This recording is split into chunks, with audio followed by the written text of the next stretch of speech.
In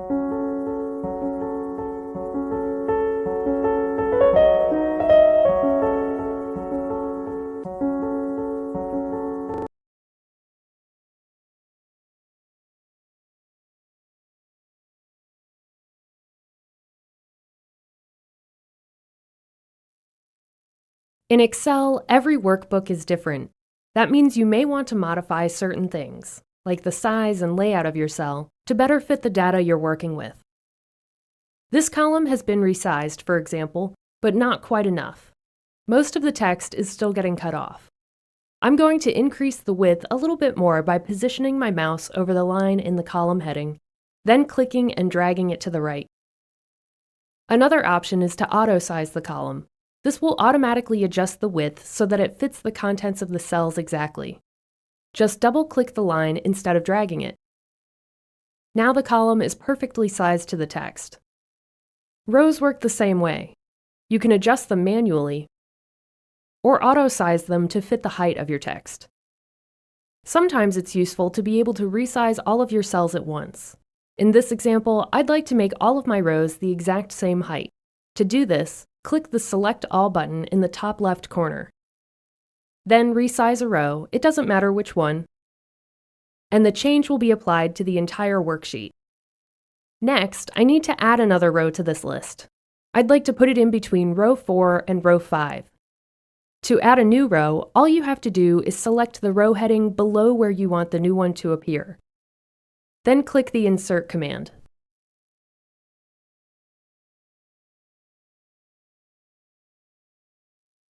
The process is similar for inserting a new column. Just select the column heading to the right of where you want the new one to go. Click the Insert command, and a column will appear to the left. Deleting columns and rows is just as easy. First, select the column or row you want to delete, then click the Delete command. The column or row will be deleted, causing the other cells to move and fill in the gap automatically. Just remember that there's a difference between clearing and deleting. Deleting cells removes them from your worksheet. Clearing just removes the contents. You can also move a column or row to a different location. In this example, we'll move a column. All you have to do is select the one you want, then click the Cut command. Next, select the column to the right of where you want the column to be moved. Click the Insert drop-down menu on the ribbon, then choose Insert Cut Cells. Another useful technique for rearranging data is the ability to hide certain columns or rows. For example, I don't really need to see these 3 columns right now. I'd rather focus on the customer's email addresses. If we right-click, then choose Hide from the menu, the columns temporarily disappear. To unhide them, select the columns on either side of the ones that are hidden, then right-click again, and choose Unhide. Let's fast forward to the finished worksheet. Next, I'd like to take a look at wrapping text, which is one way of addressing cells that contain more text than they can actually display. For example, I'd like to resize my column of addresses to about half its current size, but still be able to see the contents. We can do this using the Wrap Text command on the ribbon.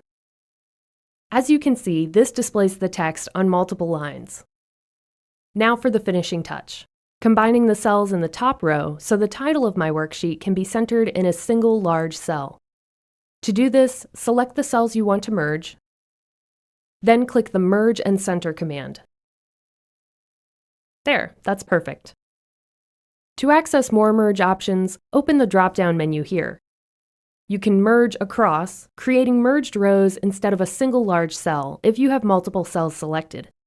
You can also merge without centering, or split your cells up again. There is a downside to using the Merge command, though.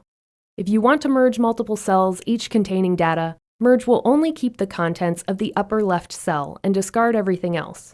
So you should be careful when using this feature. The best way to learn about merging cells, wrapping text, and working with columns and rows is to practice. So the next time you're using Excel, look for ways that you can customize your worksheet to better fit your data.